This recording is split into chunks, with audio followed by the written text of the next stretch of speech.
Okay, welcome to part 5. In this part, we're going to make our front panels, and this part I would say is probably the most challenging of everything we've done till now. Not because it's very challenging, there's just like a couple of things to pay attention to because we are kind of working in mirror images and, you know, kind of in different directions. You have to make sure you do the decreases correctly, but it's still not very complicated. You have to make a few decisions, like how deep you want your neckline to be. I'm probably just going to do a couple of decreases because I don't think I want a very deep neckline. So I'm just going to do a scooped neck, and what I'm going to do is I'm actually not going to start right from the next stitch of where I split the back, but I'm actually going to skip an even number of stitches. It has to be everything we're doing, you know, after the sleeves. Once we start working back and forth, we're only working with even numbers. So the back panel has an even number, and I need to skip an even number of stitches. So I'll probably skip 4. And just so that I'm already kind of starting the neckline here and not up here. There's no right or wrong here. If you want it close, like more closed, you can start here. It's absolutely no problem. Just take under consideration that we are going to add some edging, and I will probably add a ribbing just to show you how it looks. I also like the way that it looks. I think it makes everything look more finished. So just take that under consideration, that you're going to have a bit more fabric. So the neckline is going to be smaller than what we are creating now. I'm actually going to start with the left half because we have to start here. You can work continuously if you have yarn. I think for me this was the end of the skein, so I'm going to have to join a new yarn, but you can absolutely just continue to work. And I'm just going to place a stitch marker where I want to stop the front panels, and I'm going to skip 4 stitches. So I'll just zoom you in so you can see. This is my back panel, and I just want to make sure that I don't count the stitch that I started working into or that I ended my back panel in. So I'm going to skip 4. This should be the last stitch in my front panel. So I left 4 unworked, and then in the 5th one I put a stitch marker just to remind myself that this is the last stitch I'm actually working into, and I'm leaving 4 untouched. We will work into them when we do our edgings. So I'm at the bottom here of the front of the left half of my sweater, and I'm going to join more yarn. So I'm just going to redo the last loop of the last double crochet so that my color change is nice and neat. And I'm also going to take the opportunity to sew in one of the edges. So chain 1 and start with a single crochet. As always, the bottom of the sweater just remains exactly the same as it did before. The only change is that I'm going to do a couple of decreases when we reach the top. And because this is worked slightly different on both sides, you just have to kind of keep an eye on your stitches and make sure that after you finish with the decreases, you have exactly the same number of stitches in both your front panels, because if you don't, that they're not going to perfectly align, and you don't want that. And I tell you this because, of course, I have made that mistake. I was just not paying attention. So this part is probably the most complicated in the entire pattern, the decreases, because they're just like a little bit different. But this is as hard as it gets. So still keeping things quite nice and simple. Okay, so I'm going to continue working in pattern until I reach my stitch marker, and I'll show you how to do the decrease. Hey everyone, Editing Irit here. So as you can see, things are looking a bit different. The reason is that as I recorded this part on my colorful sweater, you just couldn't really see the stitches very well, and that is why I created another tutorial on this mini sweater. Those of you that have tested this pattern or bought the pattern, you might recognize this sweater because that's how I show it in the classroom, building the construction of it. But yeah, that's why it's different.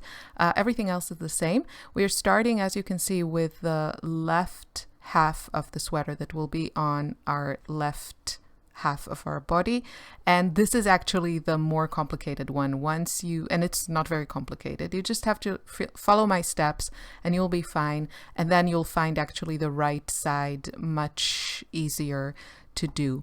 Yeah, so on the left side we start actually from the bottom of our sweater because we're working on the wrong side, and then on the right side we'll join our yarn at the top. Okay, so let's get into it. Okay, I have reached the end of my row. So this is the last stitch of my row. Normally it would be a double crochet, right? Because every row ends with a double crochet, but we want to do a decrease. So instead I'm going to put in it a single crochet. Now, right now we have still the same number of stitches, right? We haven't decreased anything yet. We have 30 stitches. So we end the first row there, it's written. We're working on the left side. We started at the bottom of the sweater and we end with a single crochet instead of a double crochet, and no turning chain. So we simply turn our work. And I'm going to move that stitch marker, and we're going to skip that last single crochet we did, or the first single crochet now, and we're going to put a double crochet in that second one. So working in pattern, and I'm just going to put a stitch marker here in that double crochet, and then I continue working in pattern. So that means that we have made a 1 stitch decrease. Now I have done this also with a slip stitch. It just works a little bit differently, but I think this is the easiest.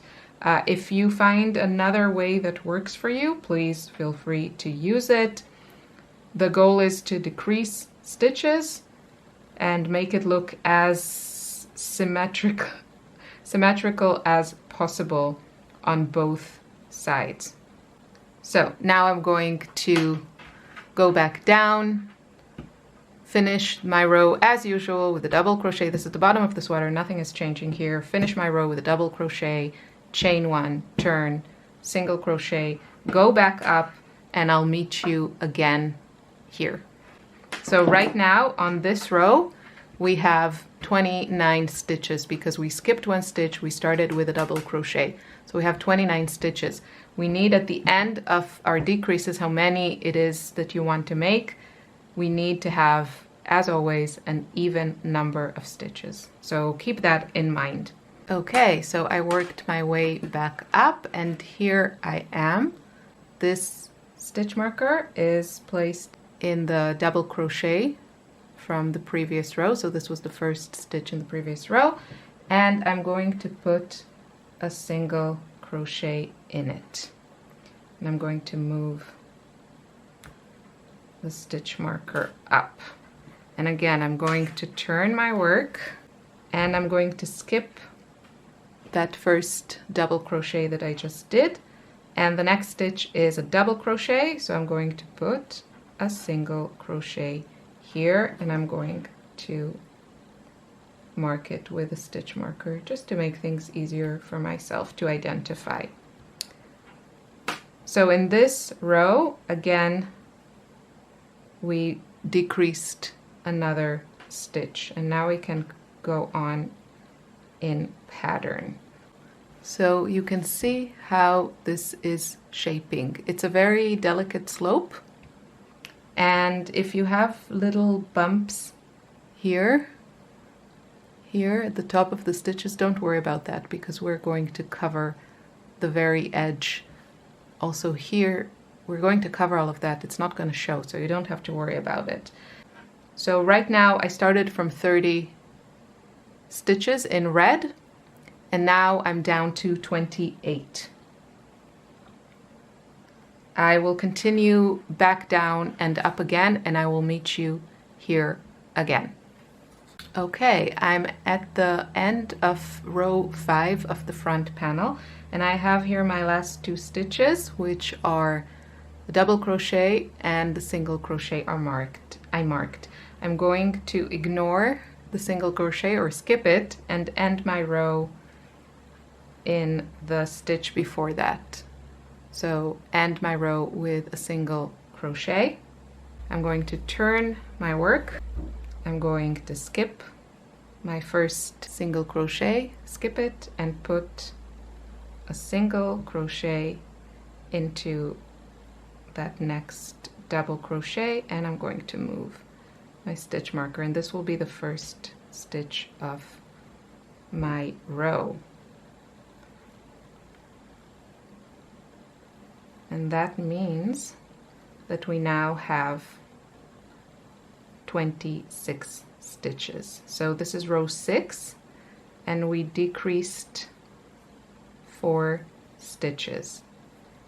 I'm going to stop here, but you can go on and continue to decrease. You can see there's a little step here. Again, we're going to cover it. It won't show, so you don't have to worry about it.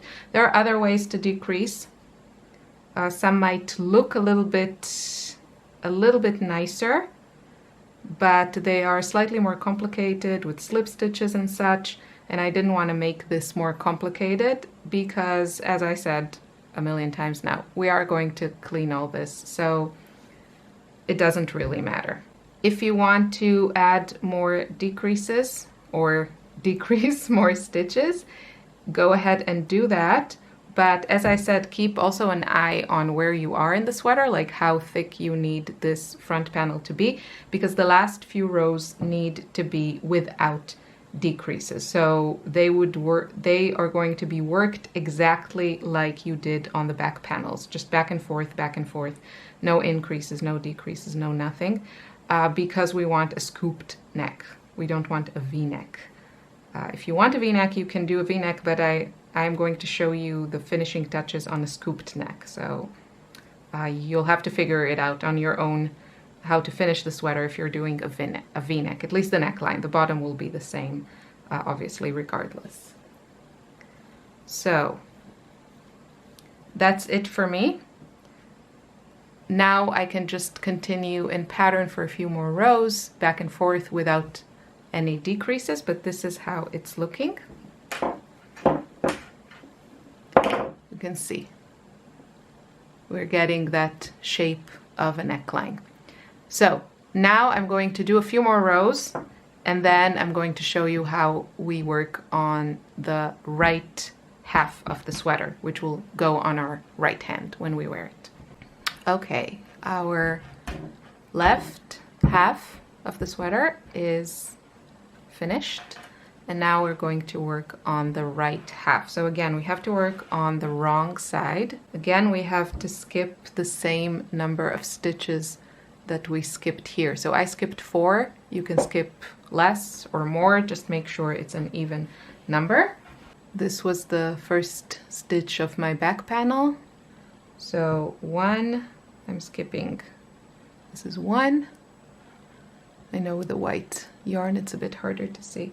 2, 3, 4, and the 5th one is going to be where I start my row. And I'm going to start with a single crochet, and I'm going to put a stitch marker because it's just always nice to have an easy mark. And now you can remove this one, it's not needed. So again, check, you only have 4 stitches skipped, or 2 or 6, and we work in pattern back down the sweater and then up again, and I'll meet you back here and we'll do the decreases. So the first row just begins regularly.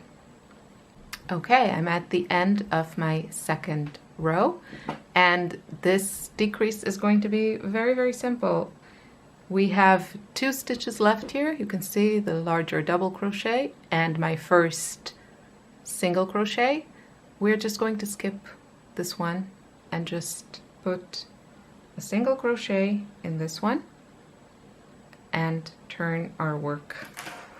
So now we have 1 stitch less. In my case, your numbers will be different. In my case, I have 30 red stitches. Now I have 29. And in my third row, I'm going to skip that first single crochet, and I'm going to put a single crochet into the next double crochet. And I just like to mark my stitches to avoid any mistakes. So I'm going to mark that. And if you noticed, now we have 28 stitches because we decreased again. So it's not perfectly identical to this one. On this side we need 1 more row to get to the same number of stitches, but it will look the same, so it doesn't really matter. It's just because we're working in different directions. Now we continue in pattern back down, and I'll meet you here again. Okay, I'm back here, and again I have 2 stitches left on my row. This is my double crochet, you can see here at the top of it, and then my single crochet. And instead of the usual single crochet, double crochet ending of a row, I'm just going to ignore this stitch and just end my row 1 stitch earlier with a single crochet and turn, skip that single crochet and put a single crochet in the next double and move my marker. So if you are counting your stitches, we have now decreased 4 stitches. So we have, like on the other side, we have 26 in my case. If you want to decrease more, continue doing the same thing in the following rows. Just make sure you're doing the same number of decreases on both sides, and you have in the end the same number of stitches on both sides. And you need to have in the end an even number of stitches so you can work in regular pattern for a few more rows, just like we did for the back panels. So that's what I'm going to do now. So this is how it's looking at this point. This side is the left side and it's finished, and this side is the right side. I'm going to continue. You can see that it looks almost exactly the same. And once we do the neckline, you're not going to be able to see that there's any difference. So I'm just going to work a couple more rows. It needs to be the same number of rows on both panels, just like we did in the back. The only difference really are those decreases here. So I'm going to do that, and then we're going to join exactly the same way like we did in the back, and then you can try on your sweater. Hopefully it fits. If it doesn't, don't worry, you know what to do. Just frog it, remove a couple of rows, or add a few rows until you have the fit that you want. Simple as that. Okay, here we are. I finished this side, and you can see that it looks incredibly similar, even though here at the beginning it was a little bit different.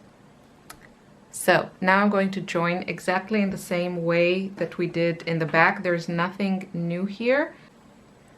Put the right sides together, and I'm just going to work continuously with my yarn. I'm going to chain one and then go front loop. This is exactly the same like we did in the cuffs and in the back panel. It's nothing different.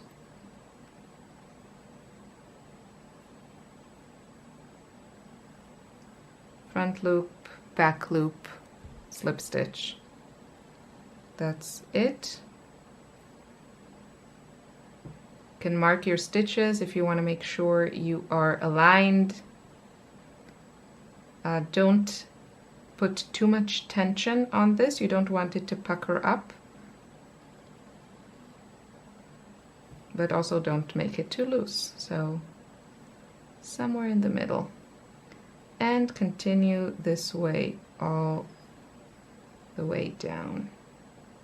This is how it looks in the front. I'll finish it and show you, of course. Okay, I'm done stitching my sweater.